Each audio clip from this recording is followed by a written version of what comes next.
On this episode of Casual Mode, Nintendo's got its plans set up for E3. We're going to tell you about those. NFL's come down with a decision on Deflategate. We're going to talk about that. We're also going to get you ready for NXT TakeOver Unstoppable and WWE Payback. And oh, by the way, I'm here. It's Casual Mode episode 14, recorded live in Clinton, Oklahoma, and it starts now. Mates. It's Casual Mode with Jeremy and David, episode 14 for May 16th, 2015. Hashtag bros before spelling. Hello everybody and welcome to Casual Mode, the podcast for geeks of all trades and masters of none. I am your host as always, Jeremy, and with me, live and in person, is my co-host, David.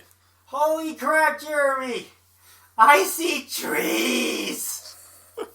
And grass! It's green! Yes, Toto, I don't think you're in the desert anymore. Where's the cacti? Yes, my younger male sibling from an alternate lineage has finally been able to record a podcast with me, so for once we are literally not phoning it in. With us also is the official postseason sports correspondent of Casual Mode, Robert. Hello, everyone.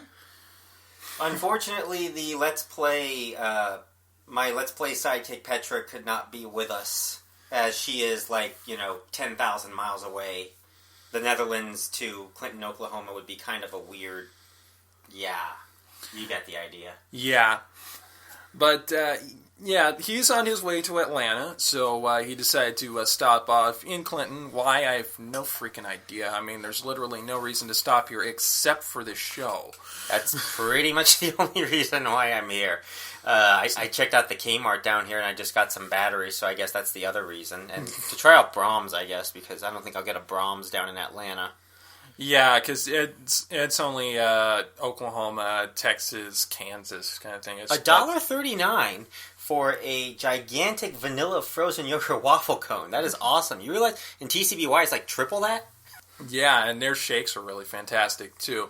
Although I would say don't order more than the medium-sized shake, because really 32-ounce shakes, for one thing, I know from personal experience, they're a pain in the ass to make. And also, really, that's just too much shake for any one person. Also, a shout-out to Sonia over at the Big Texan Steak Ranch. Thank you for the meal. That was really awesome. Big Texan Steak Ranch definitely lived up to the hype. I had myself an 18-ounce sirloin yesterday with 3 shrimp, a French fries, because I can't have salad because of my illness, Crohn's disease, and a baked potato, and some dinner rolls. And I had 8 dinner rolls while I was there. And also shout out to Eric from Chicago, who was moving to Arizona, who took the 72-ounce steak challenge at the Big Texan Steak Ranch, who managed to complete it in 31 minutes. Yeah, he's a braver soul than me. Yeah, for those of you who don't know, the restaurant he's referring to, the Big Texan, has this challenge there where they cook you to order a 72-ounce steak, and along with fixings like potato side, shrimp salad, water, because... Yeah, water. Yeah, water. And you have 1 hour to complete it. If you do this, you get the meal entirely for free. Even if you don't complete it, the meal is $72. $72, no taxes, so it's after taxes. What was great was I think there were 2 people doing the challenge. I did not know the result of the second one. I know he was only halfway done with about 12 minutes to go, so I assume he did not finish the challenge. But yeah, Eric absolutely destroyed it. He was just cruising there with 25 minutes in. He had 7 bites left and just cruised. He was I'm just gonna... I know I got 7 bites and there's 35 minutes left on the clock. I could take a nap and still win this. Yeah, I get the idea of having various different athletic competitions,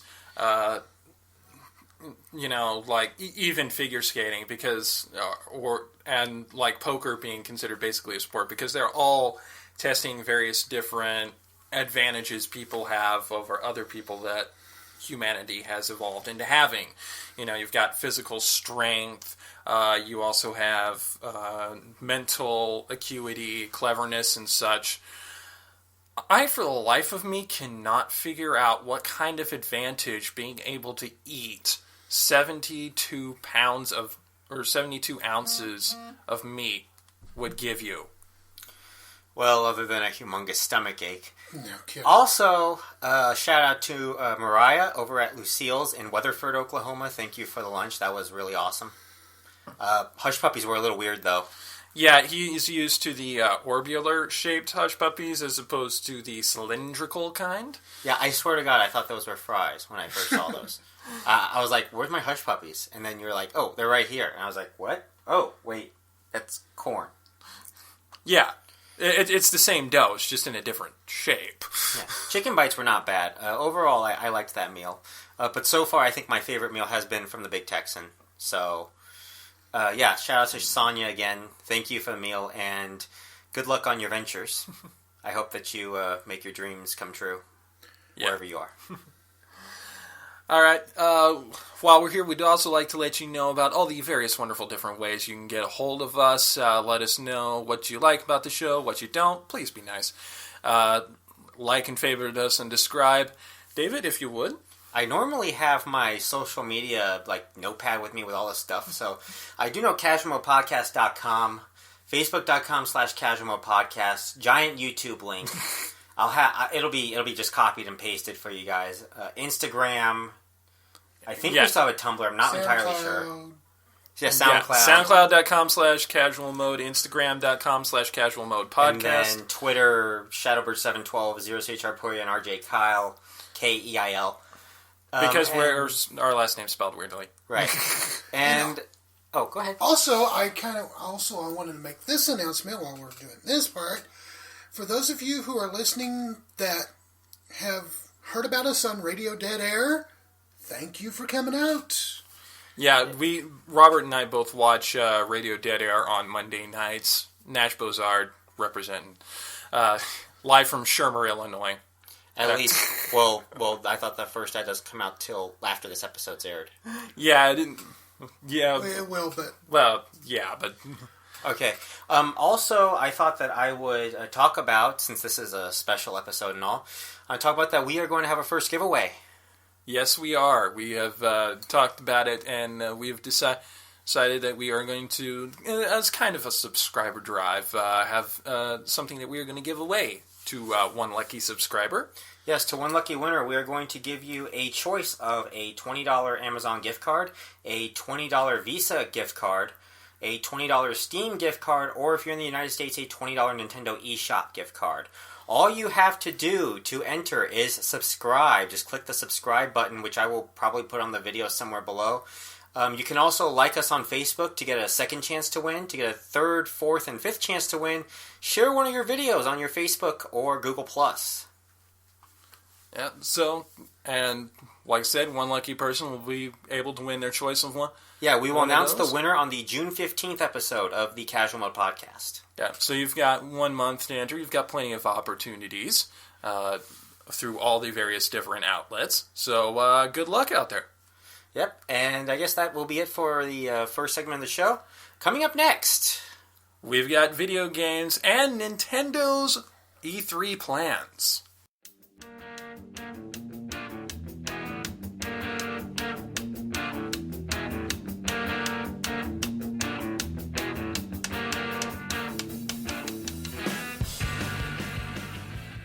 All right, time to talk video games. David, what have you been playing while you've been on the road? There's trees and grass.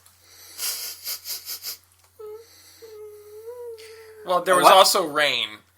There was also a hell of a lot of rain. I couldn't see shit.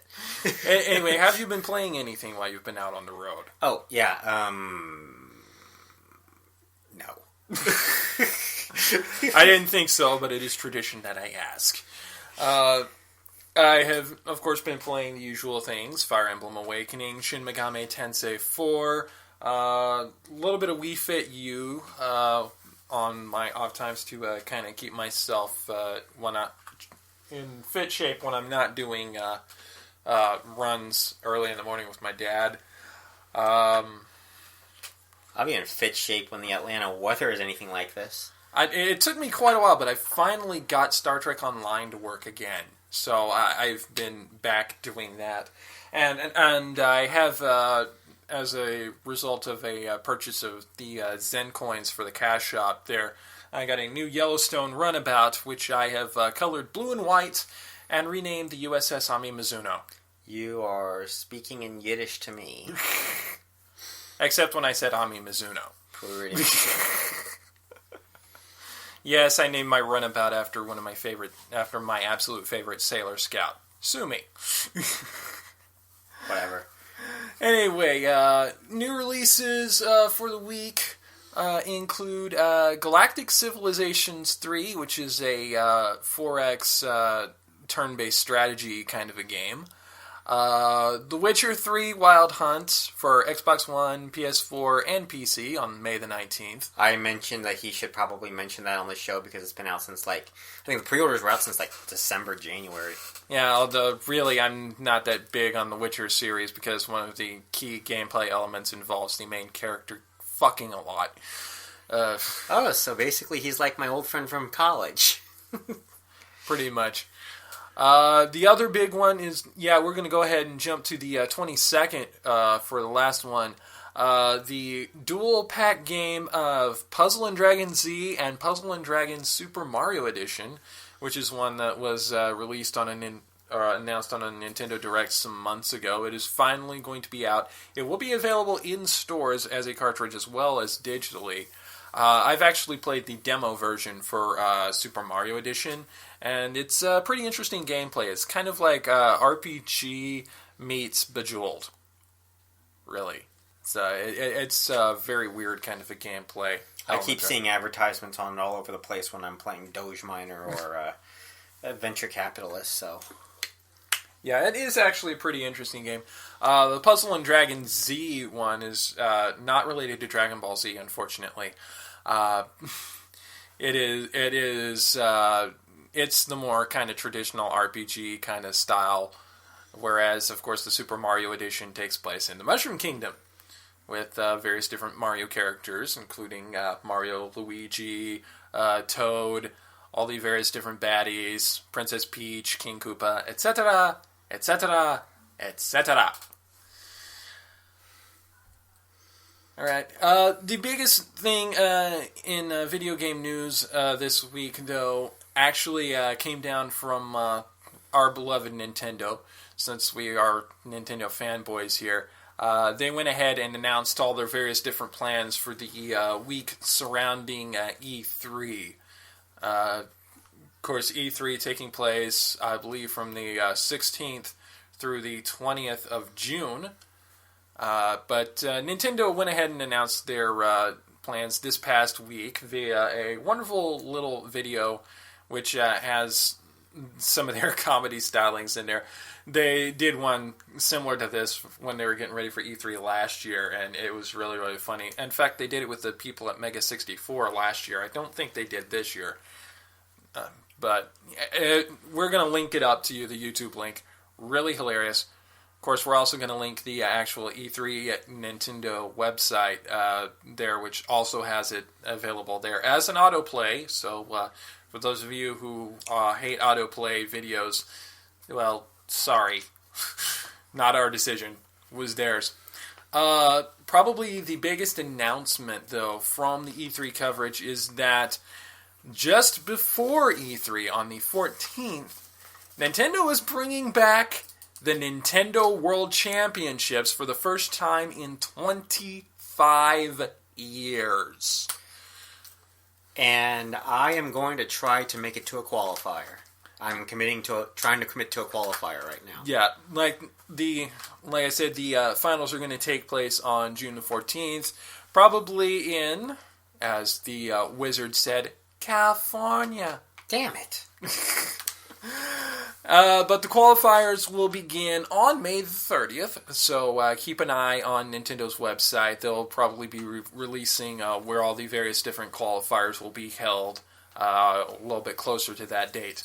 As they did last year, there is going to be a Nintendo Digital event on the 16th at 9 a.m. Pacific Time, which, for those of you in the Eastern Time Zone, as David will be 12 noon. For those of you who run on Greenwich Mean Time, 5 p.m. by my calculations. And for those of you who run on any other time zones, well, do the math yourself. If we went through every single time zone, that would literally be pretty much the extent of this segment. Just going, in this time zone, it'll be da-da, and in that time zone, it'll be ba-ba-da. And in this time zone, it'll be 10:15 or something like that. Seriously, there's a quarter-hour time zone somewhere. Yeah. Although they are definitely taking the Alan Jackson and Jimmy Buffett method, because it is 5 o'clock somewhere when this digital event goes on. Mainly in England, but yeah, you get it. There will also be live coverage by the Nintendo Treehouse all throughout E3, as they did last year. They are expanding their coverage relative to last year. There will be many, many more games that they'll be releasing that they'll be giving coverage of. I imagine they'll probably also flesh out some details from some of the things that were announced last year. Maybe we'll finally get more details on that Star Fox game that Miyamoto's been working on. And I imagine we'll probably also get more details about whatever the bloody heck the NX is. Oh yeah, the next generation after the Wii U, supposedly. Yeah, that was referred to during their mobile game type things. Also, akin to what they did last year, you'll remember last year in the build-up to Super Smash Brothers that they had the special event Smash Fest around E3 at select Best Buys around North America. Well, they are going to be doing that again this year for Mario Maker. The two dates for that will be the 17th and the 20th of June. Stay tuned for more information about what Best Buys they will be at. I'm hoping they're at a Best Buy in Oklahoma City again, because then I'll be able to go again like I did last year. And of course, I will take pictures and post them to the Instagram account. Sorry there, I had to get some water. But yeah, that's all the wonderful news about E3. Like I said, we're probably going to get some new games, probably going to get some more details on old games. Hopefully they'll give us even more details about Shin Megami Tensei Cross Fire Emblem, which, of course, they confirmed was still alive back, like, last month, the April Nintendo Direct. Yeah, they did. Only thing I heard was Fire Emblem, sorry. Yeah, I'm distracted by the trees over here. Fire Emblem, Shin Megami Tensei Cross Fire Emblem, which looked to actually visually be closer to Atlus's other major RPG series, Persona, in style. But, well, anyway, that's it for the video game news. I almost said Nintendo news because that was rather Nintendo heavy. It was pretty much all Nintendo, to be perfectly honest with you. Yeah, true. But we do have a lot to talk about in sports, including the decisions based on Deflategate. Deflategate. I prefer the Mike and Mike name, #shrinkage. And the coming of TakeOver Unstoppable on the 20th and Payback on the 17th. Yeah.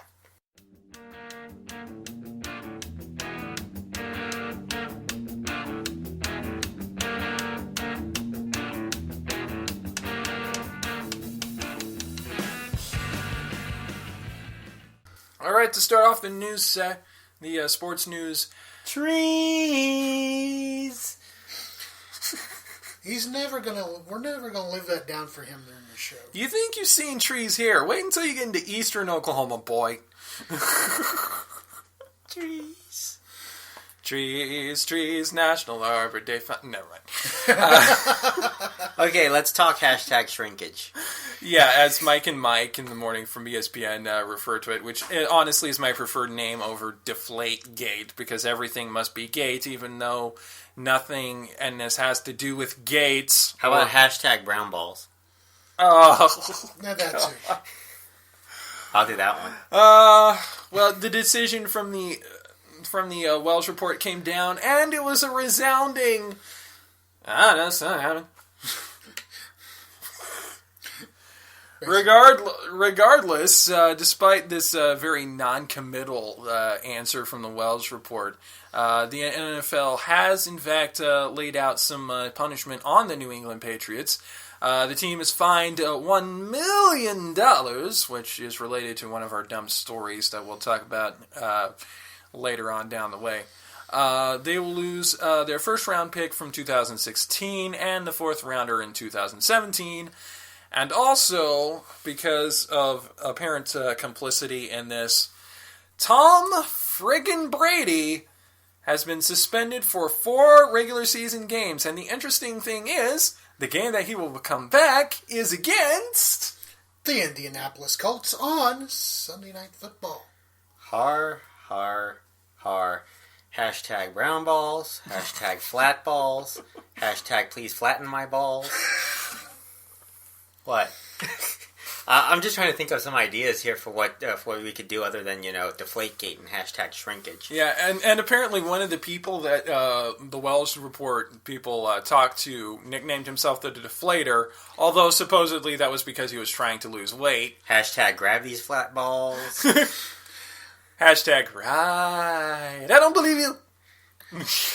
Hey, if anybody would want to nickname themselves the Deflator, okay, maybe not, but it'd probably be me, because I am trying to get lose weight myself. The only way you would be able to legitimately call yourself the Deflator is if it's your job to make sure that the Goodyear blimp gets put away. Hashtag my balls are flat.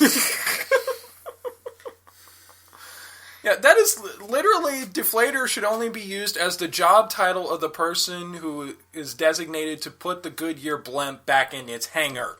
And hashtag deflate my balls. We're going to be blowing up Twitter this week.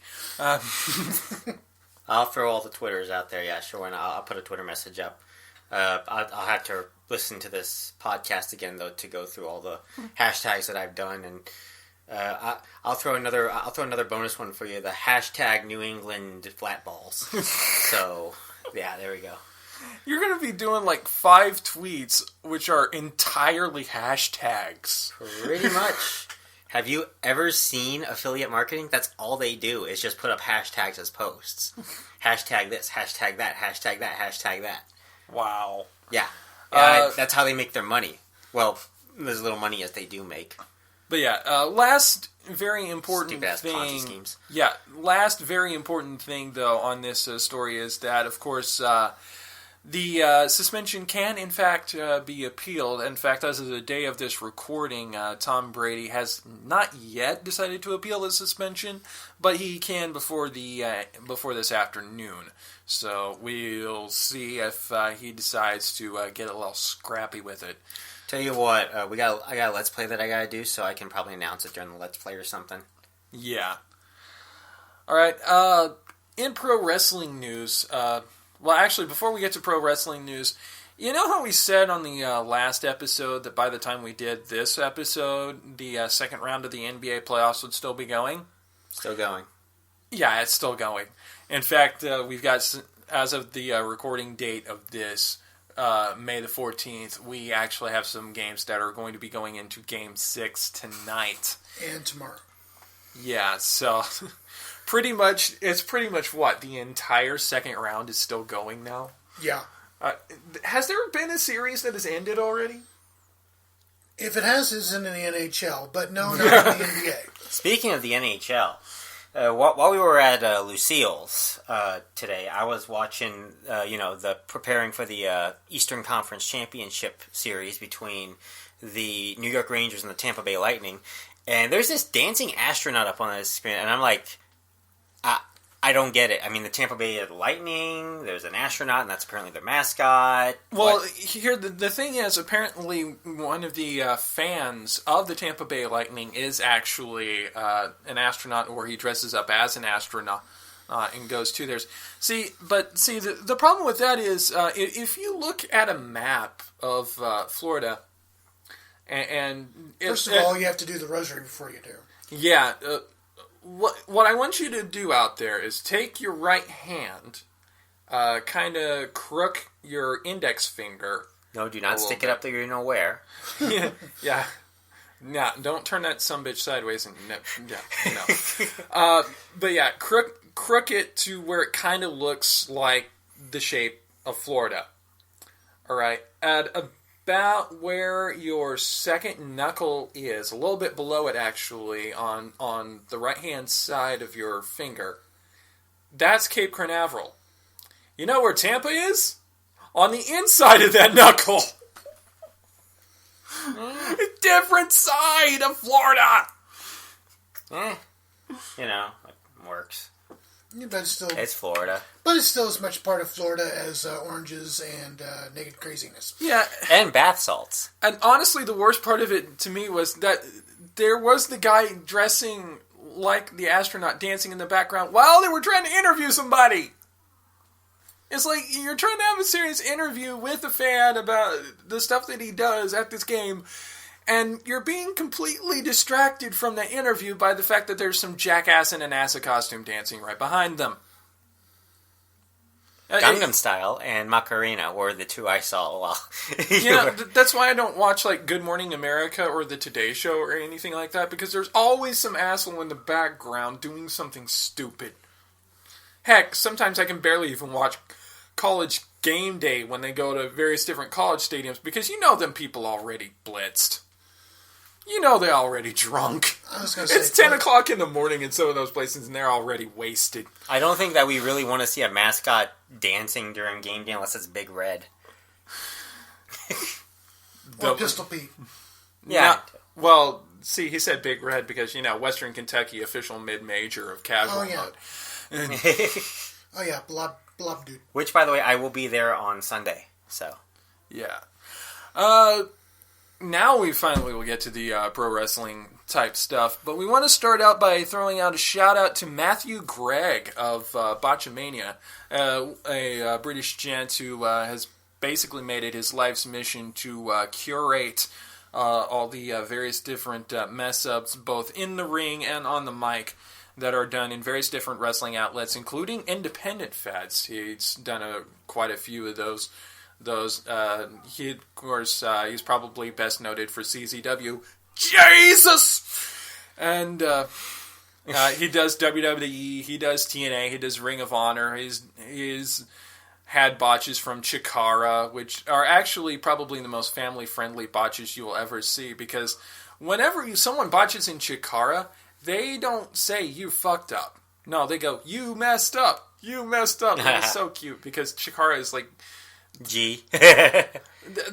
You know, WWE's tried to go PG, and it's kind of not worked very well. If you want an actual PG wrestling federation, watch Chikara. They seem to be more like TVY7, I'll be honest with you. Yeah, it's like if the Power Rangers were in a wrestling federation, you know, some of these... The only thing, speaking of botches, I was going to mention to you too, I have a friend back in Vegas who actually made this type of banana split. It's called the Sid Vicious split. It's basically you split the banana in half, just like you do a normal banana split, then you split it in half the other way, cross section, and then you take 1/4 of the banana and you flip it on its side. It's twice the banana split that you are, and has half the brain that the normal banana split has. Pretty much. But anyway, the reason why we mention Matthew Gregg of Botchamania, besides the fact that I have been a Patreon sponsor of him in the past, and seriously, he's worth it, even so much as $1 a month, or $1 per video, I think he does, because he doesn't really do all that many videos in a month, is because he actually got interviewed by the fine folks at Sports Illustrated. Oh, nice. Yeah. Yeah, and we're going to link you up to this story there for sportsillustrated.com about him and the stuff that he does. And actually, probably part of the reason why they found out about him is because he was shouted out to unbidden by the likes of Colt Cabana. Ooh. So, and of course, he's also gotten name drops from real high-profile names like Stone Cold Steve Austin. In fact, the most high-profile name that I can think of that doesn't like Botchamania is actually... my boy Chris Jericho, but, you know, nobody's perfect. But yeah, Jim Cornette became basically an internet meme because of Botchamania. And, of course, Cornette has taken that ball and run with it because he's Jim fucking Cornette. Yeah. Yeah. I freaking love Jim Cornette. If I were a wrestling manager, my managerial style probably would be closer to Jim Cornette than anything else. Yeah, Complete with tennis racket? Well, no, I would probably substitute. Mine would be Cornette complete with tennis racket. Yeah, I would probably substitute like a bokken, a wooden katana, or maybe a shinai kendo stick instead of a tennis racket. So something that can actually do some damage. So basically, you would be a cross between Jim Cornette and the Sandman. Except I wouldn't bash beer over my head because why would I waste a good beer? Exactly. Ugh. Also, Al. Yeah, that too. Well, he gets himself bloodied open before matches even begin. I think that's the entire point. Yeah. But yeah, anyway, absolutely read that story. I've got the full story there for you. It's really, really interesting story there. And it just goes to show how... back in the day, usually, botches were something to be covered up, to be hidden away. And to some degree, in some wrestling promotions, it still is. But now, with, for lack of a better phrase, the reality era becoming more and more of a thing, botches are really, and the way people cover from them, it really becomes as much a part of a match as anything else. And also, the botches also go to show that these people are human. They are highly gifted athletes, but they are in fact human, and it also really goes to push something that WWE has said on their pay-per-views and DVDs for many, many years now. Don't try this shit at home, you dummies. Right. I mean, spoilers from this past Raw. We've had Daniel Bryan going out with an injury again, a neck injury again. Possibly could lead to him actually having to retire from in-ring competition. That's really sad. Which we hope is not the case, but even if that is the case, we hope that WWE will find something for him to do. I honestly think he would probably do well to translate into a managerial role. Maybe, yeah. I mean, God knows one of his mentors went down that path, William Regal. So yeah. It wouldn't be a bad path for Daniel Bryan to go down. Yeah, but yeah, everybody makes all this something about wrestling's fake. Yeah, we know it's scripted, but it still hurts like fuck when you botch a move. If you visibly snap your ankle, that's not fake. No, it's not. Or tear your quad into like a million little pieces. Yeah, it's not. Yeah, and if you do flying headbutts over and over again and keep racking up concussions, I mean, that's why, as referenced, which we referred to last week on the NXT E60 special, that's why Corey Graves transitioned over to commentary, because he kept having concussions. Right. And even in WWE, to some degree, the WWE takes concussions more seriously than NFL does, which is just weird. Because they don't want another Chris Benoit on their hands. Indeed. If Daniel Bryan does come back to in-ring competition, please retire the flying headbutt. And please, anyone who out there who is into wrestling who does use the flying headbutt, don't. Seriously. For the sake of the people who care about you, both your family, your friends, and the fans, please retire the flying headbutt. Attempt to minimize head impacts. Both heads. I mean, yeah. Even WWE, they retired the head chair shot, which Ring of Honor has not yet done, which is part of the reason why I don't watch Ring of Honor anymore. But yeah, they've actually retired the head chair shot for that exact reason. Every time you see a chair shot now, it's to either the abdomen or the back. Yeah. Anyway, NXT's next special event, TakeOver Unstoppable, is coming on the 20th. And from the most recent episode of NXT, there are some actual interesting little twists to it. The first of which being two singles matches that I thought were going to be have actually been rolled up Teddy Long style into a tag team match, playa. We have the team that I am affectionately referring to as Natural Born Huggers, Charlotte, Flair, and Bayley. That makes no sense, but okay. Teaming up against Emma and Dana Brooks.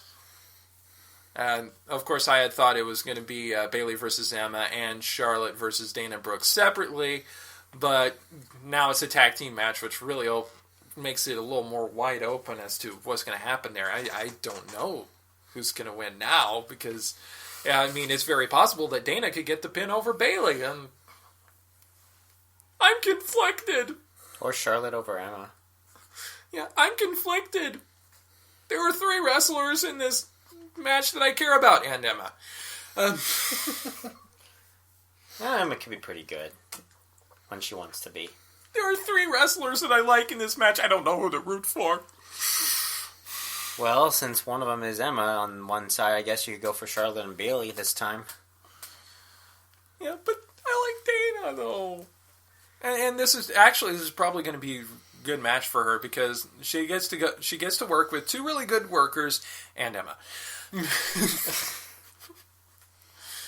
Yes, I'm running that My Friends in Zoidberg joke into the ground. Damn it, I'm trying to get us a TV Tropes page here. It's not working. Anyway, if you would pull up the updated card for Payback, because Payback is actually a lot sooner than I thought it was going to be. Yeah, it's going to be this Sunday, isn't it? Yeah, the 17th. And by the way, before we go into Payback, we should also note that the Elimination Chamber is going to be coming back as well. It is coming back on May the 31st. It is going to be in Texas, in Dallas, I think. And it is going to be a WWE Network exclusive. Yeah, apparently they're trying to get more subscribers to the WWE Network, and what's the best way to do that? Well, bring in more mature content to the WWE Network that you can't find on a pay-per-view, because they still got to try to keep themselves PG rated. And there is nothing that spells TV-14 better than the Elimination Chamber. This is like one of the 3 things that old schoolers really wanted. The first thing was the King of the Ring, which they made 90% WWE exclusive, WWE Network exclusive. And what's the next thing that they like? Well, the Elimination Chamber. Oh, at this rate, ECW will come back. No. Tried that. Sucked balls. We don't want ECW again. Although they are showing classic episodes of ECW on the WWE Network, which you can get for, and I'm totally stealing this joke from Mick Foley, an undisclosed amount. Har. But yeah, in the Elimination Chamber, one of the things is actually it is going to be a match for the now vacant Intercontinental Championship, which actually having an elimination match for a vacant championship makes a heck of a lot more sense than having a ladder match, which they had at WrestleMania, although it was a really, really freaking good match. Moving back in time, back to Payback, we're going to start off with the kickoff show. As of late, of course, we've had Curtis Axel doing the whole Hulkamania parody bullshit. As of late, Damien Sandow is actually taken to mocking Curtis Axel by taking on a persona of the Macho Man. And in fact, they had a match as those personas on the last episode of Raw, which I think was actually interrupted by the Ascension. So now, in the pre-show, it's going to be Damien Macho Man Sandow and Curtis Axelmania versus the Ascension in the Which Gimmick is Worse match. Do you remember a time when the Ascension were this humongous threat on NXT? Actually, no, I don't, because that was before I started watching NXT regularly. They were champs for I think almost a year, maybe even a year, I'm not sure. I miss those days. Now they look like LOD knockoffs. Those were the days. Sorry. Anyway, also at Payback, we've got confirmed Ryback versus Bray Wyatt. I've actually heard rumors that at some point, not immediately, but at some point Bray Wyatt may actually be turning face because he is actually over significantly with the crowd. Well, maybe. We'll find out. Even after the whole Undertaker thing? Yeah, because, well, I mean, when he does his entrance, there are like, and I realize some of them are probably plants, but there are some people who are following along that. There's quite a lot of people out there who are getting, their cell phones out with the light and waving them as the fireflies during his entrance. And every time he does his entrance, every time, if you notice this, the arena goes quiet. Yeah. And not in a bad way, but in kind of a very... Every time he does his entrance, you can absolutely hear his theme song. And I don't think that's a coincidence. I think that's people giving his entrance, taking it upon themselves to say, okay, he's supposed to be this character with just this great big gravitas, so, we're not going to screw that up. We're going to have his entrance have that same gravitas, which, of course, bodes a lot for his future as being the new face of Fear. So, I can see why he might turn face as long as he remains a monster. I don't think... It has been the longest time since we've had a true monster face. Ryback... Kind of, but that whole thing with the Authority and Eric Rowan and Dolph Ziggler, kind of. We've also got some recurring threads from the King of the Ring tournament and from Extreme Rules. King Barrett versus Neville, which, by the way, Neville on the last episode of Raw got to take part in the United States Championship Open Challenge, the U.S. Open Challenge, and had a really, really great match with John Cena. That was interrupted by Rusev, but that's neither here nor there. So in back-to-back weeks, we have standouts from NXT going up against John Cena and having really, really great matches with him. And of course, the continuing of Sheamus versus Dolph Ziggler, since Sheamus has yet to kiss the arse of Dolph Ziggler. My apologies to any people who are listening out there from Ireland. That was an absolute shitty accent. Also, Cesaro and Tyson Kidd, inexplicably faces still, versus, considering... not but as late as WrestleMania, they were heels. Right. Versus the New Day, who actually have kind of taken my advice a little bit. People were doing the whole New Day sucks thing to their clapping. They've actually tried to spin it around to try and shout back New Day rocks while they're doing the clapping. So they're trying to turn the negative into a positive. Of course, it's absolutely not working. The New Day, that's Kofi Kingston's group, isn't it? Yeah, Kofi Kingston, Xavier Woods, and Big E Langston. Unfortunately, they don't defend their titles under Fabulous Freebird rules, which is something that needs to make a comeback. Oh, so who defends it? Big E and Kofi. Okay. Yeah, Xavier Woods usually stays on the outside, so even though he's supposed to be part of the New Day, he's really kind of the manager for them right now. But the Fabulous Freebirds rule really needs to make a comeback. Either that or the 6-man tag team championships. Remember those from the NWA days? They were like the one set of titles that the Four Horsemen never held. Weird. I don't remember the 6-man tag team championships. I think the latest one I've seen is there's trios out in Lucha Underground, and I think they are in Chikara as well. I'm not sure. Yeah, well, they have their King of the Trios tournament in Chikara, yeah.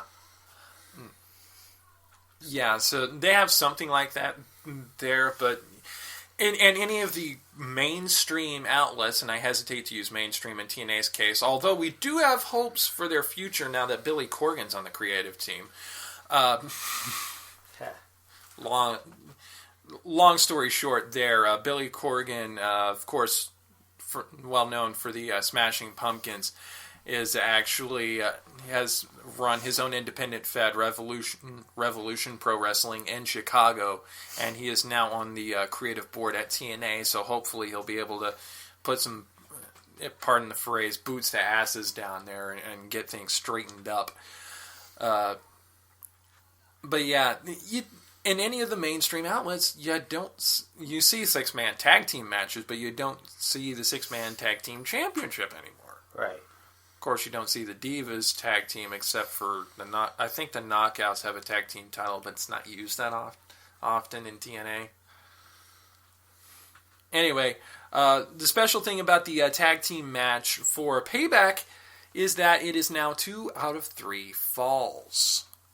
Which, of course, foregone conclusion, it's going to go all 3 falls. Because you can never have a 2 out of 3 falls match that ends in a sweep. Right.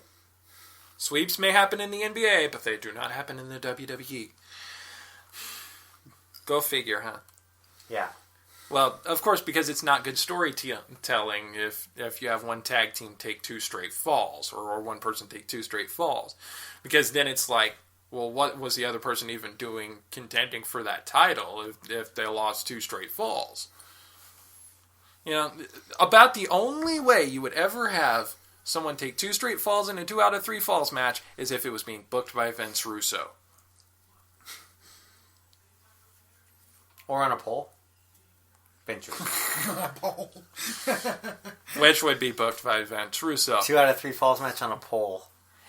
Yeah. No, I mean they literally tie the wrestlers up in 2 poles and have them fight each other.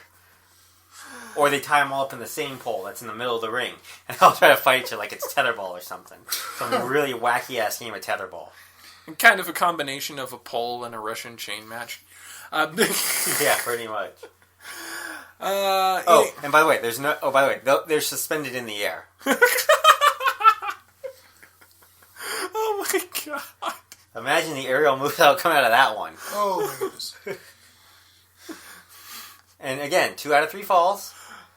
Try pinning somebody. Biggie Langston used flail.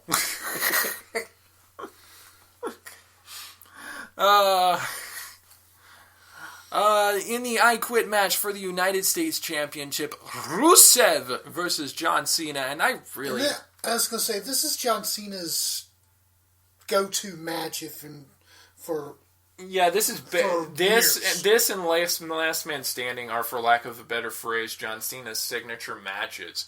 They are basically to John Cena what the Inferno match and Hell in a Cell were to Kane and Undertaker. So Law Cena wins?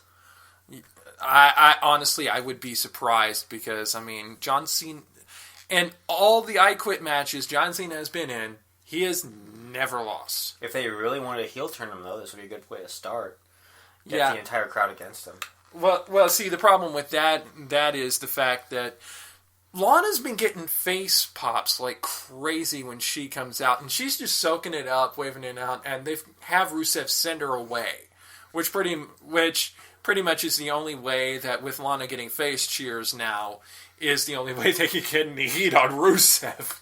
But although I do have to be fair to John Cena's character, I like that he's been doing the U.S. Open challenge on this. Not just because we've had, Sami Zayn and Adrian Neville getting shots at the title in the last 2 weeks. It's because, honestly, I prefer John Cena as fighting champion over John Cena as jingoistic crusader. I really, really do.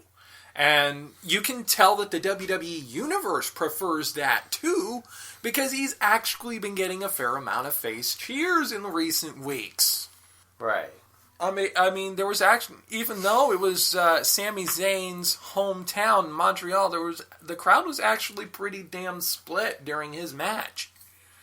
And John Cena even acknowledged that there were several fans cheering for him in Cincinnati before his match against Neville. So,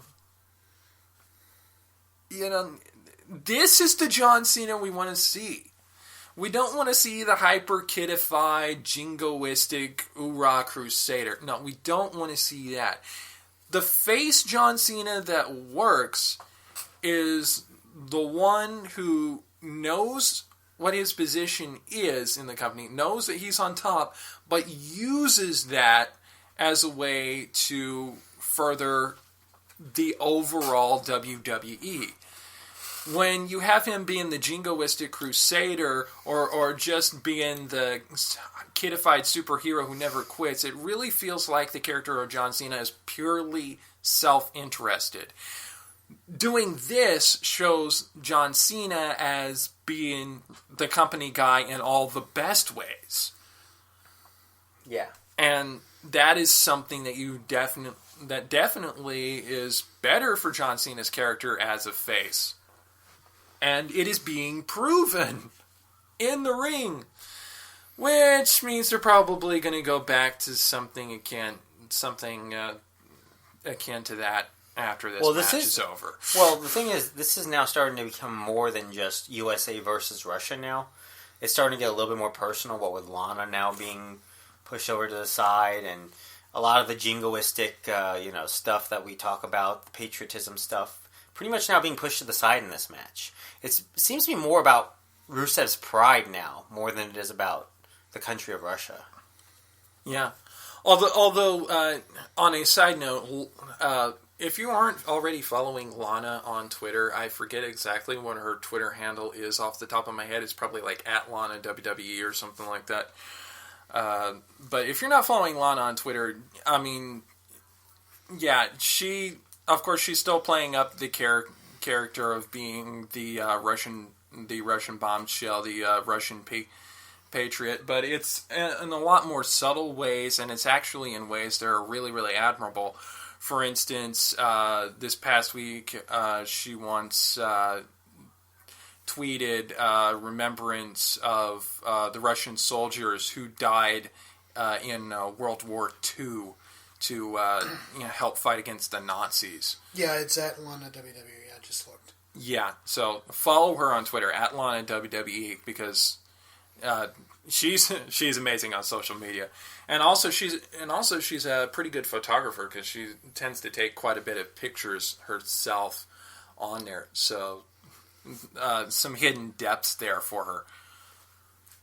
Anyway, moving on to the main event for the show, the Fatal 4-Way for the World Heavyweight title. Dean Ambrose versus Roman Reigns versus Randy Orton versus the champion Seth Rollins. And there are three running threads to this story, really. The first of which being Rollins actually kind of feuding with Kane, Director of Operations Kane, who is basically kind of acting as the GM for Raw and SmackDown. This feuding has gotten to the point where when Triple H actually came back this week on Raw, he laid an ultimatum down for Kane.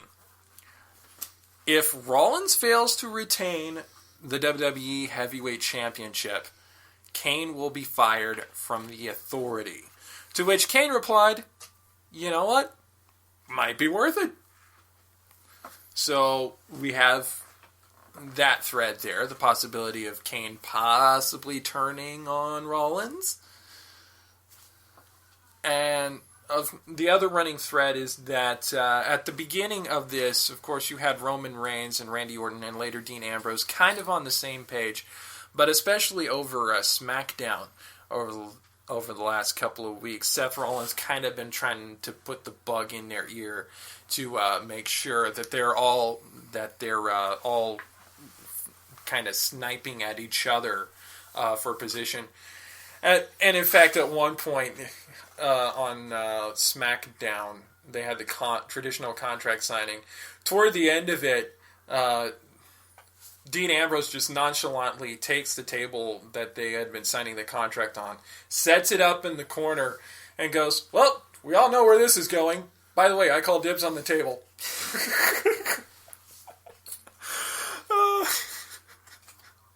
That was honestly the best line of that entire segment. And of course, it broke down into the traditional brawling. Yeah, Dean Ambrose really did.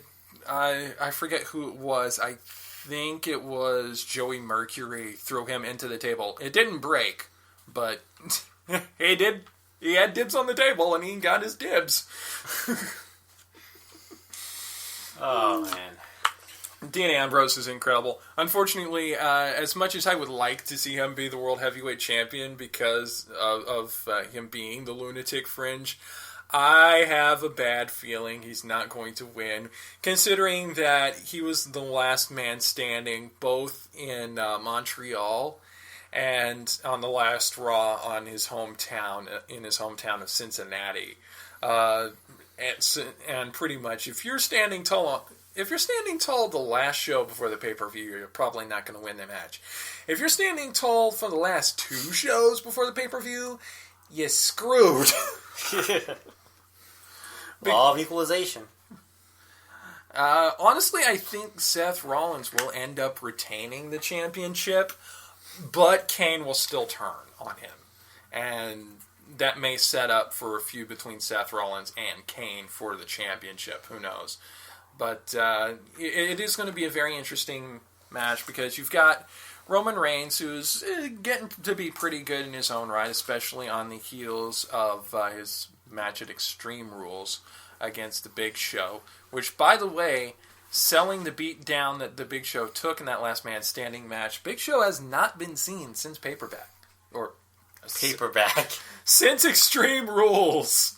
The way how cheap this pay-per-view is, it should be called Paperback. Yeah, Big Show has not been seen since Extreme Rules, which was probably the biggest sell job they've ever done on a beatdown from a last man standing match in quite some time. Well, they're trying to make Roman Reigns look good, so. Yeah. And then, of course, we've got Randy Orton. I'm still trying to figure out what they've got going for Seth Rollins as far as a finisher goes, because it doesn't seem like he's got a finisher anymore since they got rid of the curb stomp. And I don't know why. I still don't know why they got rid of the curb stomp. I mean, it was a visually impressive move. And it just showed a level of brutality and ruthlessness. Possible head injury. Well, I was going to say, it doesn't do it on the head. He does it on the back. And as we saw at WrestleMania, it also adds for various different interesting counters, as we saw with the pop-up RKO out of the curb stomp. Although if they gave something different to Randy Orton and then gave Seth the SKO that he used at Extreme Rules, that would actually be pretty interesting. Yeah.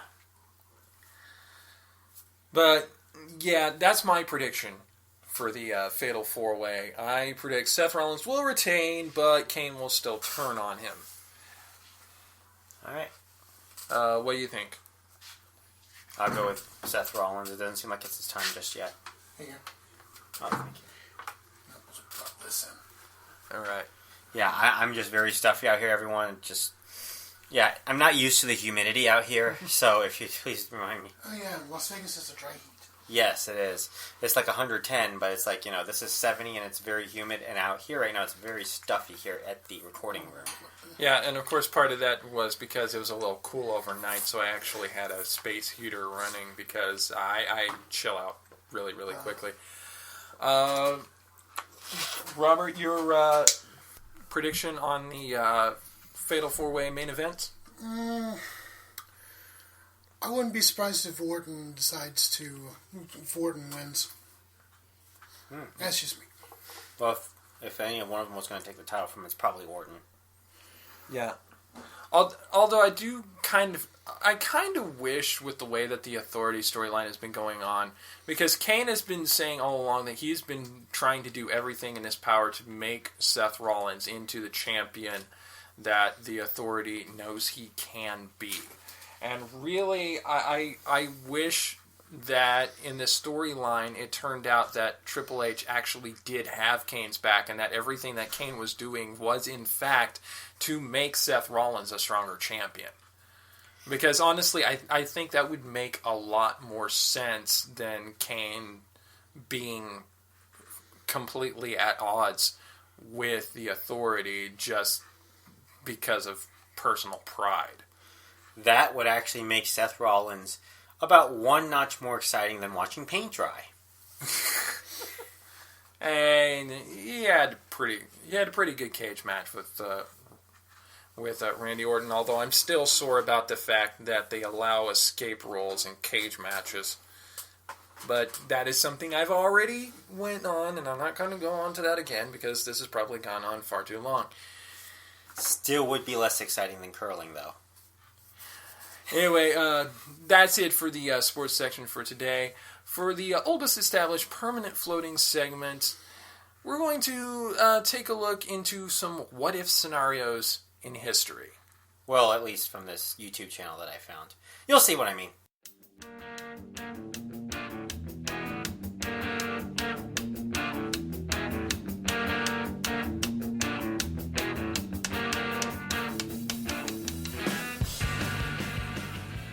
This is going to be a very unusual oldest established permanent floating segment because we are not devoting it to just one topic this time. No, in fact, we are devoting it to two. As teased earlier, we are going to talk about this one channel on YouTube called AlternateHistoryHub. We've also got a little thing to talk about regarding some of the new TV shows that have been announced for either coming out or being renewed.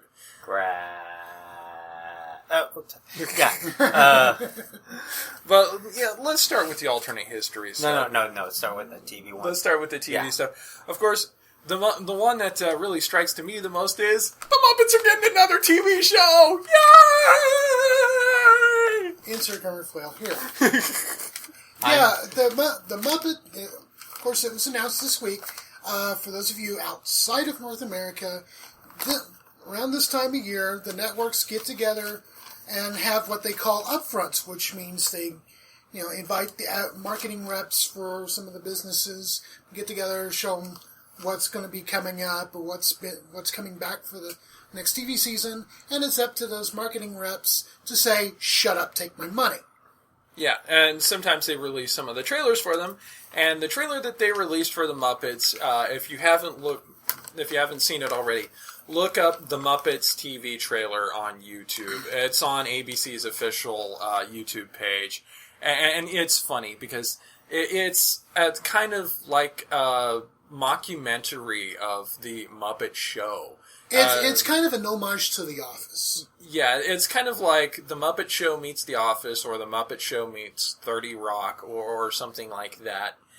And it's just hilarious because, of course, instead of having actual people, you do have some actual people, but you also have the Muppets. You have Kermit and Fozzie and Miss Piggy. And apparently Fozzie is in a relationship with a human woman. Yes. You've got to see that scene where his girlfriend is talking to his parents. This sounds like a PG version of Ted, if you ask me. Yeah, and actually it is definitely more family-friendly as opposed to kid-friendly, because you get to hear Kermit refer to Miss Piggy as a bacon-wrapped living hell. And, when you see, besides seeing the trailer for it and seeing where it's going to be on the schedule, you're going to be like, oh dear God, I hope this works out, because the time period that the Muppets are on, 8 Eastern, 7 Central, will be up against The Voice on NBC and NCIS on CBS. So you're praying to God that, they get a decent rating before they move them to some other night where they won't. Yeah, because for some of us, it's going to be a tough choice. Perky Goth Forensic Examiner or Green Frog Muppet. Perky Goth Medical Examiner, or Green Frog. Or Perky Goth Medical Examiner, or a Swedish Chef. Yeah. Anyway, and also... And on a semi-related note, we often on this show talk up dubstep violin Mormon cutie Lindsay Sterling.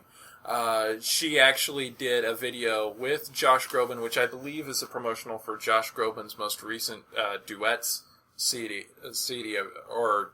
of various different show tunes, where she and Josh Groban and the Muppets did Pure Imagination from the Willy Wonka and the Chocolate Factory, and it's a great video. And of course, Josh Groban plus Lindsay Sterling equals absolutely fucking beautiful music. And add the Muppets on there. It's hilarious. Also announced this week during the upfronts, besides the fact that if you were a fan of the TV show Heroes, rejoice, they're bringing it back, called Heroes Reborn. Okay, maybe not having Hayden Panettiere because she's involved in another series. Yeah. Also, speaking of superheroes, for those of you who are big fans of the Marvel Cinematic Universe, and by all accounts there are quite a few of you who still are, considering that Avengers Age of Ultron's done really, really well in the box office, two shows are confirmed to come back on ABC, Agents of S.H.I.E.L.D., and this is actually somewhat of a surprise, they are in fact renewing Agent Carter. Yeah, Agent Carter will be back on the mid-season, which will be around January, and they're putting her, for this season, they're putting her in Los Angeles. Yeah, so you've got modern-day S.H.I.E.L.D. with Clark Gregg and being Phil Coulson, and then you've got 1950s early S.H.I.E.L.D. with Haley, what's her last name? I don't remember. Anyway. And while we have one superhero series that's doing so well, we have another one coming out starting in November. That, from what we've seen from various people commenting on it, like Nash and some other ones, God have mercy on your soul, Supergirl. Yes, as in Kara, the cousin of. Well, at least on Earth, she's referred to as the cousin. That's kind of her cover story to Clark Kent, Superman. If I remember correctly from my DC animated days, she actually came from a planet that was close by to Krypton.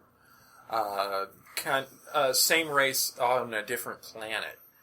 And, of course, when that planet went belly up, she got sent to Earth. Came across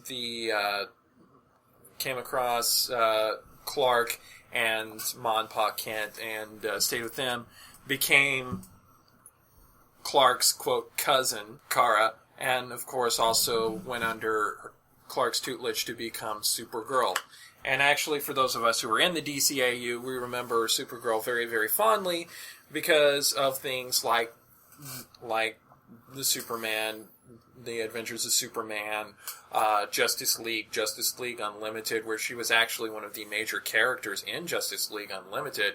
She had several featured episodes of Justice League Unlimited where she got to face off of a pastiche of Power Girl in the form of her clone Galatea. Those of you who didn't get the luck to watch the DC Animated Universe probably remember Supergirl from that one movie from the 80s. Yeah. That was weird. That was really weird. And let's see. Another one.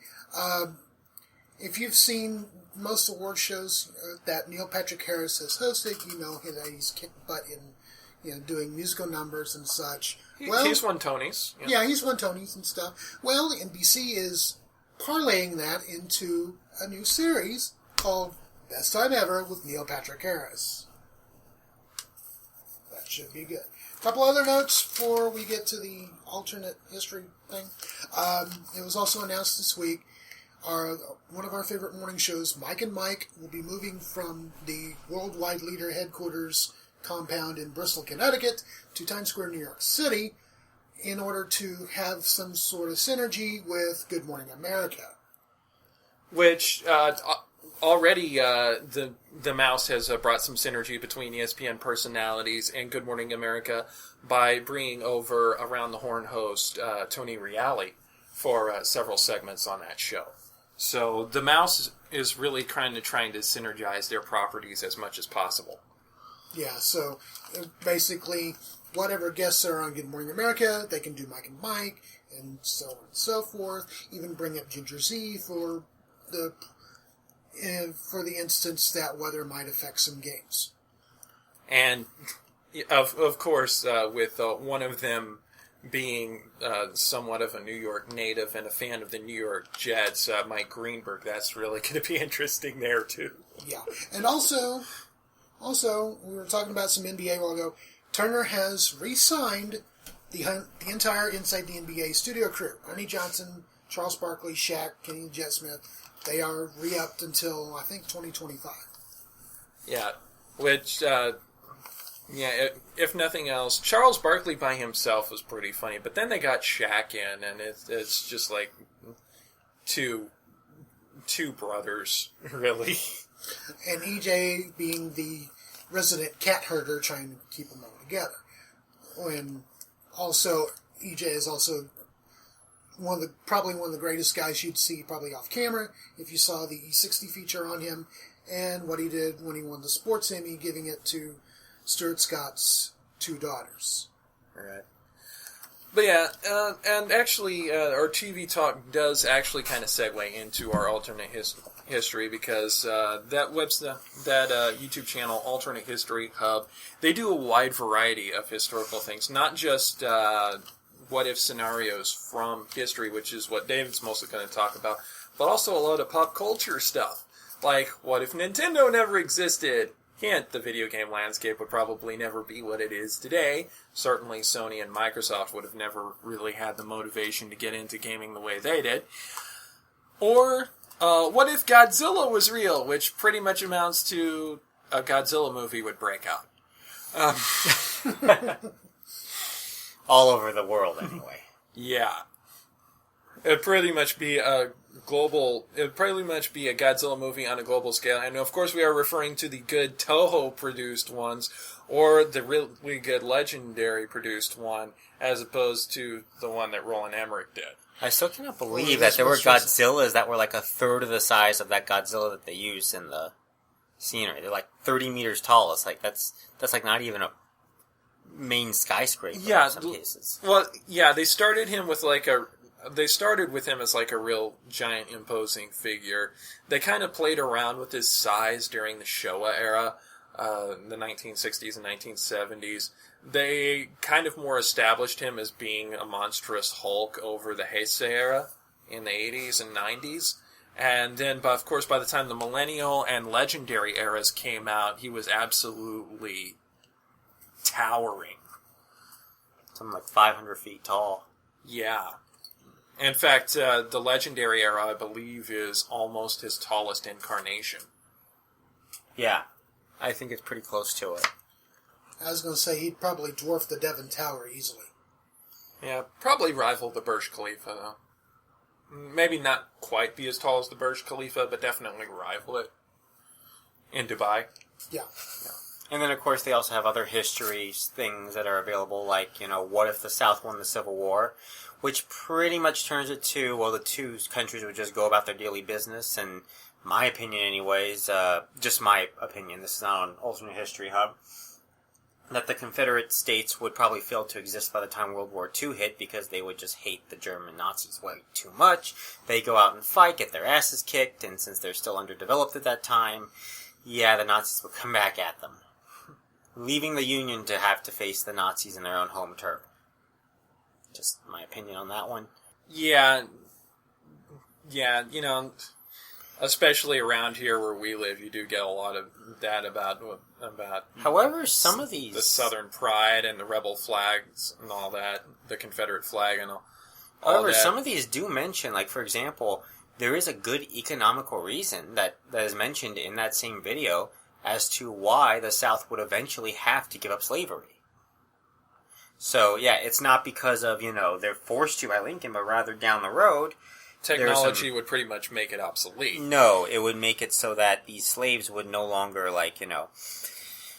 there would be embargoes, basically, on the CSA by many different countries because they would see slavery being wrong, and eventually they would have to make up with the trend if they don't want to become a third world country. Well, that and technology would have come in and made labor so much more easier to do that having slave labor pretty much would not become economically feasible because it'd be more expensive than running machines. Right. And then, of course, there's, what if the Cold War continued, which I didn't see that one to its full conclusion, I must admit. There were plenty of others, too. What if the Soviet Union didn't fall in the Cold War? What if they kept going? And there was there's a lot of interesting different scenarios. Just look one up and they probably got it. I think they've been around for 2 years now. I wonder if they have one where Istanbul is still Constantinople. I'm pretty sure that if they don't, they'll probably get to it very soon. Yeah, even old New York was once New Amsterdam. Oh. Why they changed it, we can't say. People just liked it better that way. See, the cute inversion from what you normally get. Normally it's him being the jackass and me being the serious one. This time I get to be the jackass. Hey, you get a little test run for the new spin-off show, so that makes plenty of sense, except we're probably going to be balanced in our jackassery in that one. Yeah. Because I realized really the color commentator is the one that knows more. So color commentary may actually be your better role, which would make me more of the Michael Cole. I'm sorry. But that's okay. You could be the CM Punk then. Oh. I'm editing this one out. Hang on. Okay, I had to sneeze. Sorry. Yeah. Anyway, I believe that's all we've got for this segment here. Like I said, look up Alternate History Hub on YouTube. Well, I want to do one more. I want to talk about our nation states so far. Yeah. I have 2 nation states, as you probably know. You have 1. Yeah, mine is Tenebritia, his are Rashonia and Super Jackass Land.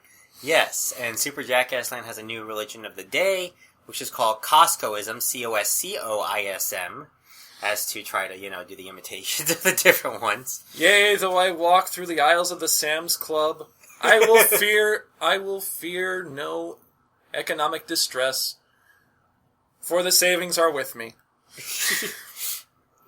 Remember that man, the son of Costco, who died on the 24-pack of Snicker bars for your sins. Yeah, instead of being impaled with a spear, he was impaled with a supersized beef jerky. And what's funny is that if you take a look at it, they are actually dispatching and declaring war on Rashonia and Tenebritia. Which is just... Yeah, because, while it's not the official religion, Tenebritia being very largely anti-idiotarianist, with the motto of Nolite iramatus, which is Latin for don't be a dick. Since that's pretty much Super Jackass Land's raison d'etre, of course there's some natural conflict there. The thing is, Tenebritia's military is pretty much like Japan in most of the Godzilla movies. Focused, as far as humans go, it's mostly just self-defense, but they do have some special weapons in case, giant shiny Umbreon attacks. And as for Rashonia, well... Yeah, Rashonia's response to the declaration of war is, really? You sure about that? You realize I just got 30 nukes out here in my back. Oh, you know what? Yeah, let's do this. Yeah, sure. Come on over. Come on. Got a little surprise for you. Coming over to the governor's house. Come over here. Come on. Yeah, they're channeling The Rock. Yeah. Yeah, Rashonia's channeling The Rock, and Tenebritia is channeling Gandhi from the original Civilization game. Where, most of the time, their peacefulness is set at 255. As soon as someone gets nuclear technology, their aggression rolls over. And Rashonia just has a massive defense for its population size that even many countries 10 times its size would not want to mess with it not because of manpower, mind you, but because of machinery power. There is so much machinery power in Rashonia, I don't see what... I mean, Super Jackass Land fighting them would just be suicide, no matter how many people they would bring to the table. And funny you should mention that, because actually I don't know about Civilization Beyond Earth. I'm pretty sure there probably are units like this, because it's pretty much the space version of Civilization. But in Civilization 5, you could actually get technology up to a point where you did build giant robots. Oh, wow. Yeah, and have that be your military. By the time you get to that point, pretty much sending out the giant robots is the win button. We might have to do a Command and Conquer skirmish. Tenebrisha and Rashonia versus Super Jackass Land. It would be hilarious to watch. For the shiny Umbreons! You see these nukes here? Do you see them? You don't? Oh, well, let me introduce them to you then. Say hello to my big friend. Now I know what you're thinking. Did I fire 6 intercontinental ballistic missiles, or only 5? Well, the truth is, I've forgotten myself. So you have to ask yourself just one question. Do you feel lucky? Oh, do ya? Do you, jackass? Yeah, Rashonia has, like, massive machinery. That's what I love about it. But yeah, if you want to check that out and check out other places, there are, like, over, I would say, 6 figures worth of countries available to look at nation states. Nationstates.net. Yeah. Really awesome site. Yeah, we talked about them before in the video game segment, and both Rashonia and Tenebrisha are in the North Pacific region, which is one of the oldest regions in the game. Super Jackass Land is not in that region, but yeah, I think they're in the Pacific. Which by all accounts is wretched hive of scum and villainy. So good choice there. Yeah. Anyway, we'll be coming back with silly news and dumb tweets, including a little something related to hashtag shrinkage. You mean hashtag balls on steroids?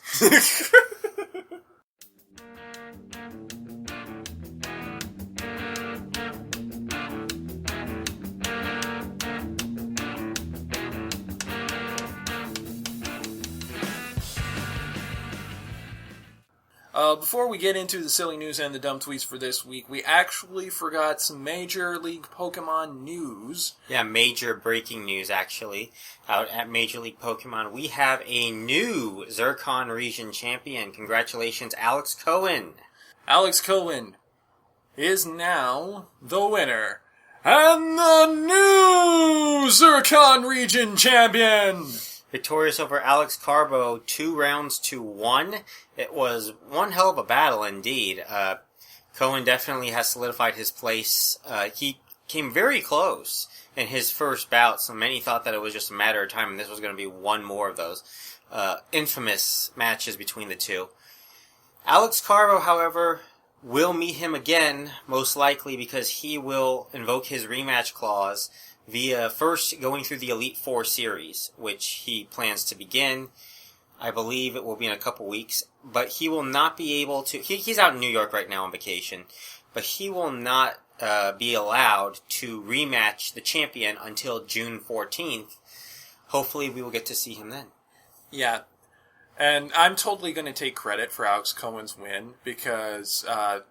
when Alex Carbo was on our show, not too long after that, his very next title defense after that, he won. And, of course, Alex Cohen was on our show, about a month ago? And went into the Elite Four Championship Series not long after that, and now he's the champion. So, yeah, we are a good luck charm. So Major League Pokemon trainers, if you want some good luck going into your Elite Four series, we will happily interview you to spread that good mojo. Go figure.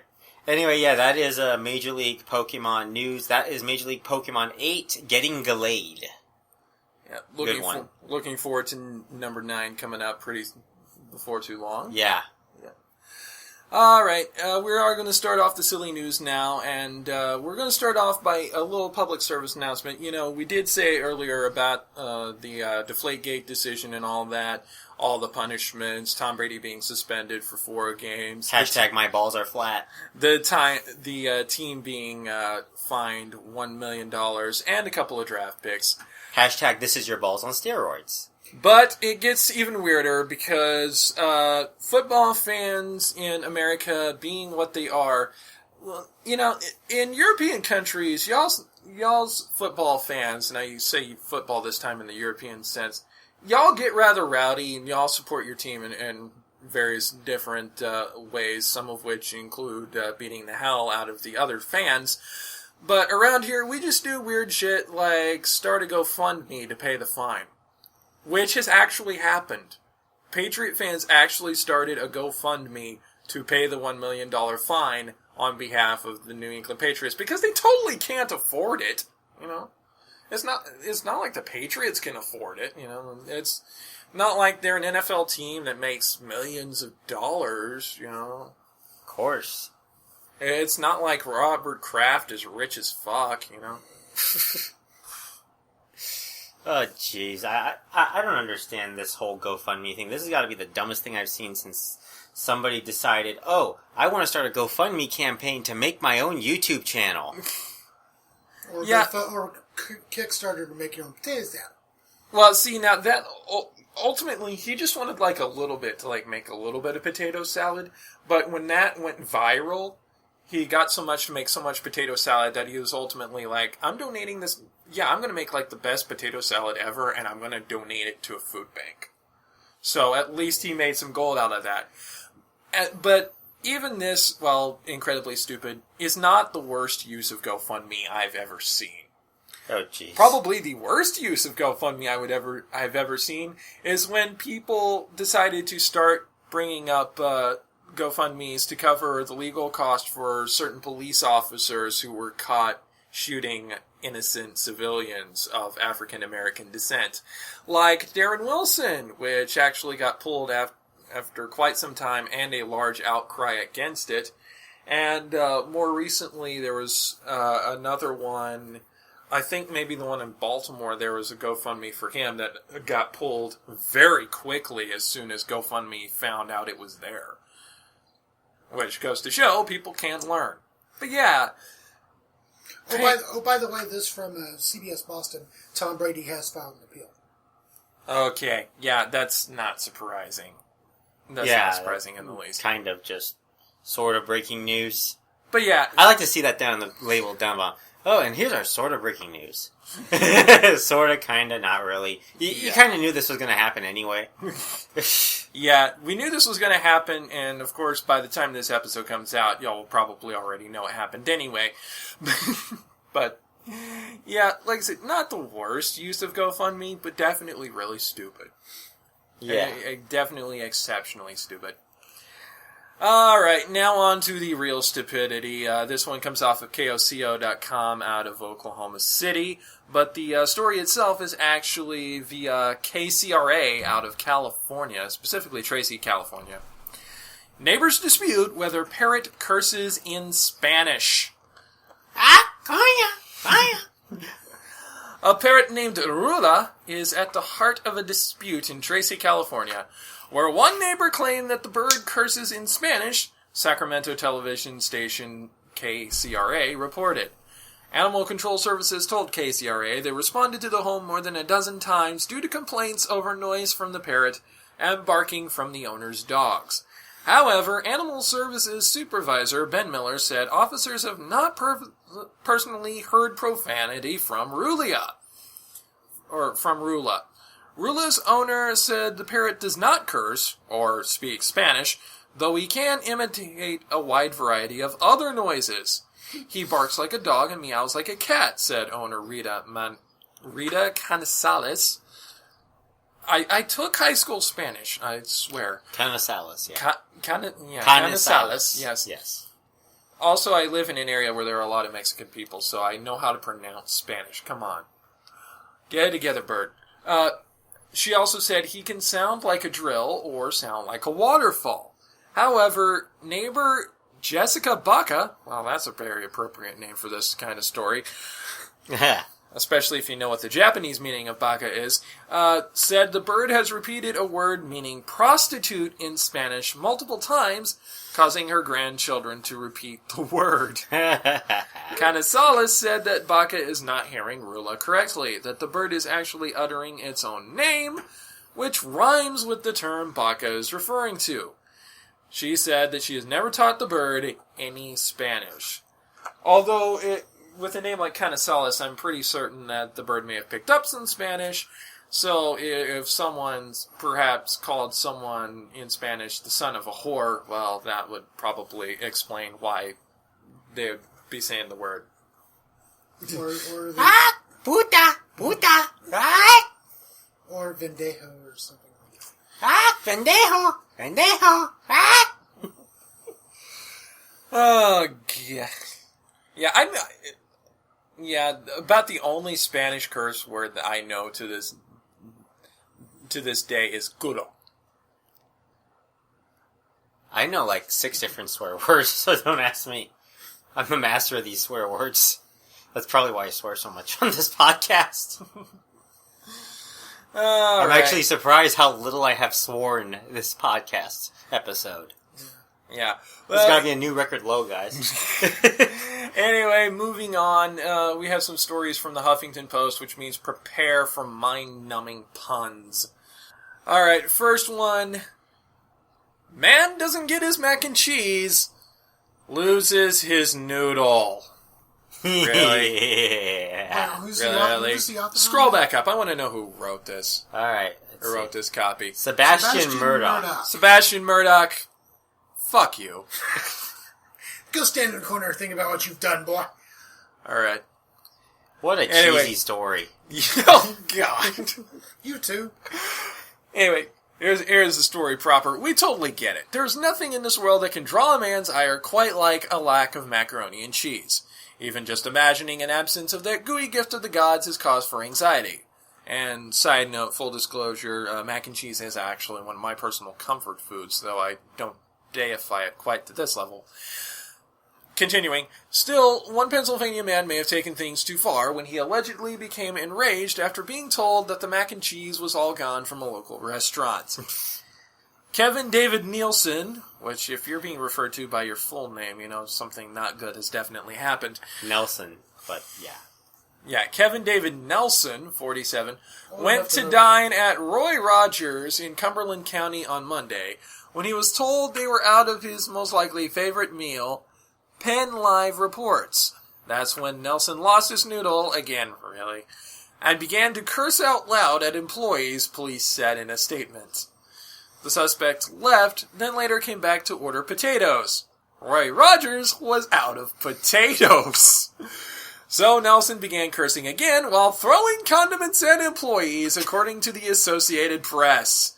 Police were called, and Nelson was charged with disorderly conduct. Gee, you think? Things could have gone much worse. So, I guess basically, since this restaurant was referred to as Roy Rogers, they must have said that there was no mac and cheese by saying Happy Trails to you. Yeah. Until you eat again. And throwing a conniption fit because they're out of macaroni and cheese. I mean, first he throws the conniption fit that they're out of macaroni and cheese, and then they finds out they're out of potatoes, which, by the way, if you're out of potatoes, you are mismanaging your restaurant. Get Robert Irvine in there. Exactly. On the double. Yeah. You should never run out of potatoes. They are a staple food, damn it. Yeah, I would... Guy was acting like a monkey, though.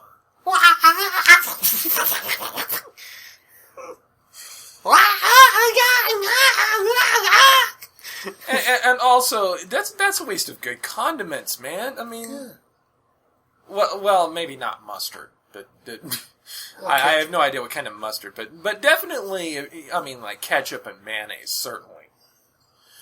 Barbecue sauce, maybe. Which actually, Glove and Boots now has a video up of a playful battle between mayonnaise and ketchup to determine which is the better condiment. The answer to which, by the way, is always ketchup. Don't ask me. In a battle between mustard and mayonnaise, ketchup always wins.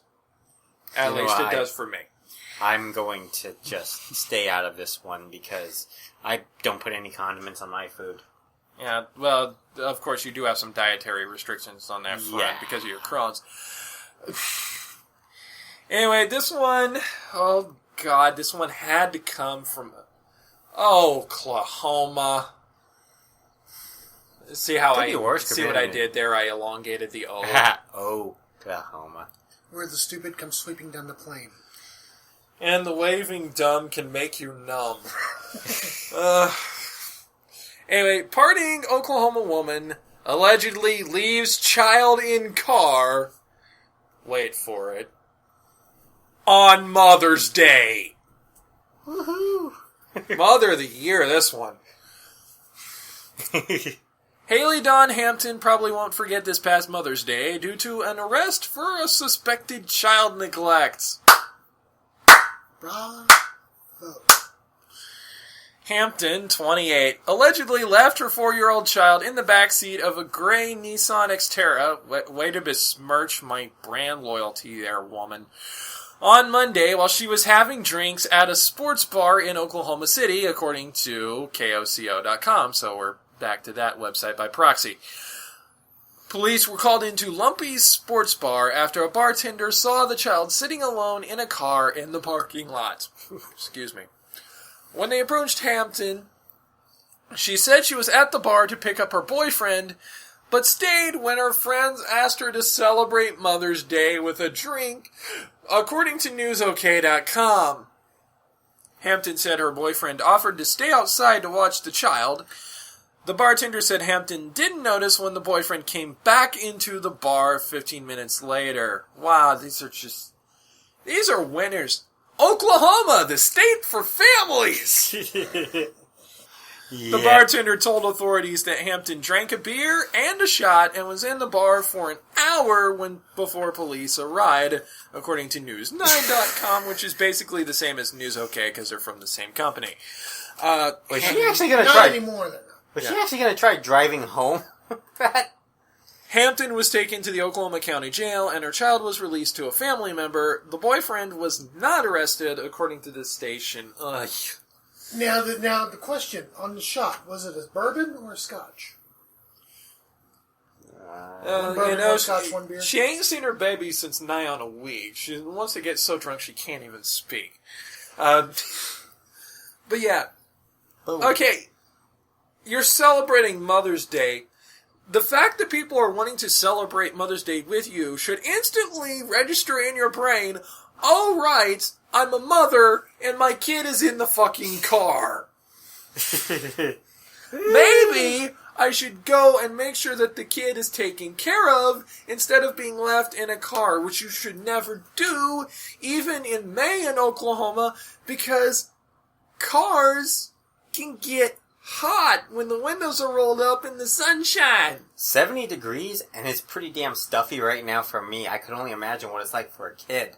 Yeah, I mean, especially over the summer, you at the very least leave your windows cracked, but preferably take your kid with you, because even with the windows cracked, 100-degree summer weather plus car greenhouse effect equals effectively 140 degrees. Or at the very least, drop your kid off at grandma's. Yeah, I'm pretty. I mean, you're 28. If your grandma lives within reasonable driving distance. You're 28 and you live in Oklahoma City. I'm pretty sure you've got some friends somewhere who can take care of your kid while you go out and celebrate with your friends. I mean, even if it was a spur of the moment thing, okay, may I at least go make sure that I drop my kid off before I come back in a cab, preferably. Yeah, hopefully. And as to your question of whether or not she planned to drive home, God, I hope not. With as plastered as she was trying to be within an hour in, no, thank you. And to the boyfriend who offered to stay outside and watch the kid, but came back in 15 minutes later, I hope she dumps your ass. Well, I mean, your relationship's pretty much over right now just by her being in jail, but when she gets out, I hope you two never, ever, ever get back together. Never have kids, at least. Well, the woman already procreated, so they're already fucked. Metaphorically and literally. Damn it! Alright, this one came from Huffington Post, by way of Huffington Post, but it's actually from the Bro Bible, which makes only the second time we've gone there. And I'm not going to read this entire headline because it's actually really kind of offensive. Fine, I'll read it. You can now pay someone to break up with your girlfriend for you if you can't find your testicles. Yeah, see, I've already once taken Toby Keith to task for his line in the annoyingly catchy song Red Solo Cup, where he says, if you sir do not have a pair of testicles if you prefer drinking from glass. Because I would argue it is actually gutsier to drink from glass simply because of a higher disaster threshold. I mean, you break a Red Solo Cup, maybe you might cut yourself a little bit, and of course there'll be some spillage. If you drop and break a glass, it's not just you who can get cut. People can get, if they're wearing like flip-flops or sandals, they could get glass in their feet. You know, other people could step on the glass and get cut. You know, glass shards could fly and cut somebody. There's more potential for disaster with a broken glass than there is for a broken plastic cup. But I digress. Anyway, back to this story. Breaking up sucks, unless she banged another dude or wronged you enough to make the decision a no-brainer. It's such a daunting task to more or less tell someone, you're just not good enough for me.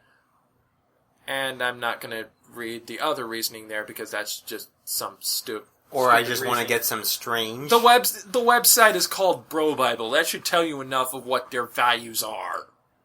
This is not the kind of website I would frequent on a daily basis just from the name alone because fuck Dude Bros.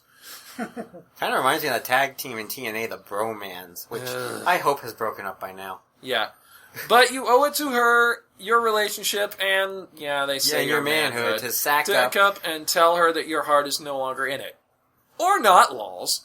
Oh, this is wonderful journalism here. I mean, or not lols. That's an excellent sentence, guys. I mean, I have more journalistic integrity than these assholes. Hold on for 1 second. I think my... Never mind. This is my sad. Manhood has more journalistic integrity than these guys. This is sad. I have more journalistic integrity than these assholes. Yeah. Because I'm refusing to say some of this dumb shit that they're saying in their story. Because an Australian service called Sorry It's Over will do that for you. Christy Mazins, the 37-year-old creator of the service, was previously a bedside nurse, which she claims has given her the ability to use the right words in tense situations. Okay, Christy so it told was Mama, created by a woman. Christy, they can't even get the spelling right, told Mamma Mia, people don't like the confrontation. People are scared of it. It's a much-needed service because it takes the fear out of breaking up. And I'll show you in the YouTube video, by the way, there's Christy Mazins, and then they go to the next paragraph, Kirsty. It just a nice little mention there. Because poor literacy. Right. Is completely expected from a website named Bro Bible. Bros before grammar. Anyway. For just $5.50, she will send a text or email to your ex-partner-to-be. For an increased charge, she will even send a box of tissues or flowers. And for her premium package, she will send a human being in place of your passive-aggressive ass to cut ties with your partner. Oh, there's gotta be like this little text thing here. Let me get down here. Hi, I am writing on behalf of Blank. Although Blank cares and respects you, he is afraid to confront you. Blank believes your relationship has run its course. Everything happens for a reason. It may be confusing. I can't read the rest of this. Yeah, the picture there cuts off. Go ahead, scroll back up a little bit. Wait, here's the letter right here. It's painful to say goodbye to someone that you don't want to let go. It's even harder to forget someone who gave you so much to remember. However, Blank says she is not ready for the marriage, children, and all the responsibilities that come with it. Okay, so it can be used for guy females or girl, then, too. pretty much, yeah. There's a guy and a girl. So it's a gender-neutral breakup service. Even so, why is there an app for this? Because... I mean, it's been a running joke on this. Why is there a dating service for this? I think we need to expand it for why is there an app? There's an app for that. One app I don't want to use, even for $5.50. I know breaking up is hard to do, but come on, man! And also, hashtag bros before spelling.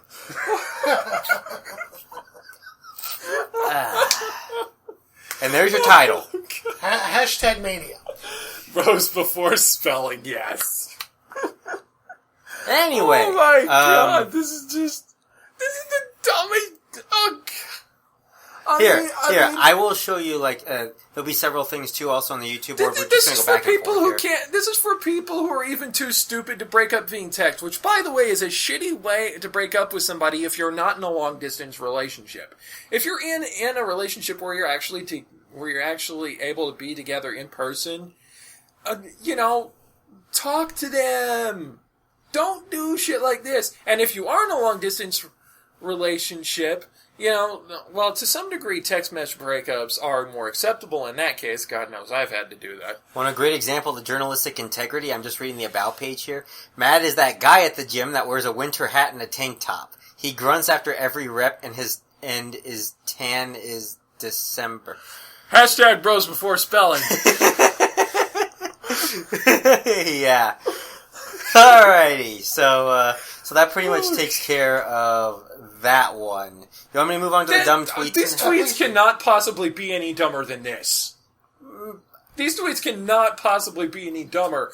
And I am totally tempting fate, and that's going to go on our TV Tropes page whenever somebody gets around to making it. I don't know. First one, here's a guy with a photo here saying, taking my sister with me to go buy a bong. With the second one, apparently it's him arriving at the area saying, you think I was kidding. And he actually is showing a picture of the bong in the basket of his little sister's bicycle. Yep. It's one thing. I don't know if this person lives in an area where recreational marijuana use is legal, but if not, that's photographic social media evidence of a crime, which, in the words of people who have even more journalistic integrity than us, don't do that! Don't post it on Facebook or Twitter! And of course, the people we're referring to are Nash Bozard and Tara Dinahan. Two more, since this has been a short week. As many of you know, this is within about a 5-day period, not a 7-day. Next episode will be a 9 days interval, so we will probably have a lot more. And this one is from @IH8 Tvivitr Hose. TVVITTR Hose. Yeah, I normally like to keep these things anonymous, but okay. That's a dumb user handle, and it deserves to be shouted out. It's supposed to say, I hate Twitter hose. But again, bros before spelling. Okay, anyways, it's crazy that Cinco de Mayo is on May 5th this year. I realize it's been well over a decade since my last high school Spanish class, but 2 decades for me. Decade and a half here. Yeah, it's been around about a decade and a half since my last high school Spanish class, but I'm pretty sure it's not that surprising that Cinco de Mayo would be on the 5th of May.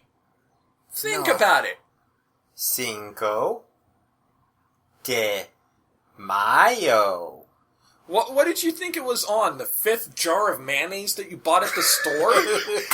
I was going to say, maybe the 5th jar of mayonnaise in the bulk you bought at Costco. Oh, yes. Hail the mayonnaise! Hail. Costcoism. Gotta love it. Faith without savings cards is dead. Finally! Now, in this case, the place I got this from actually blacked out the name. Anyway. Probably not as funny anyway. I was offered sex today by a 26-year-old woman. In exchange of that, I was supposed to advertise some kind of bathroom cleaner on my Facebook. Of course, I declined because of my morals and strong willpower, which is just as strong as Ajox, the super strong bathroom cleaner, now available scented in lemon or vanilla.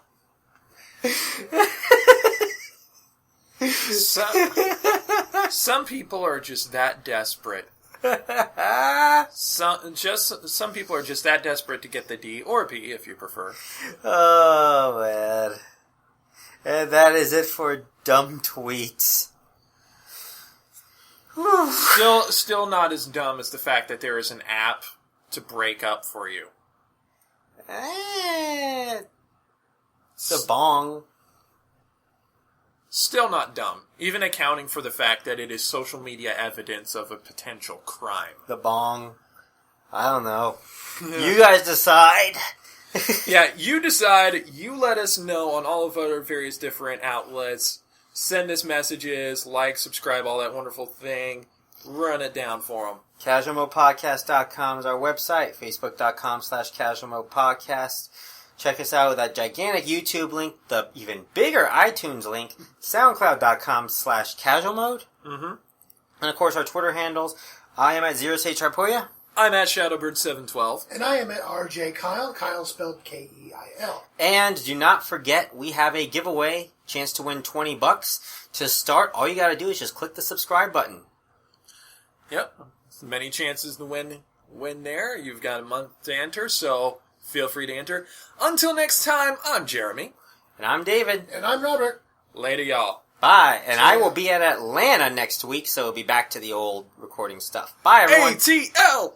ATL! ATL! Bye, everyone.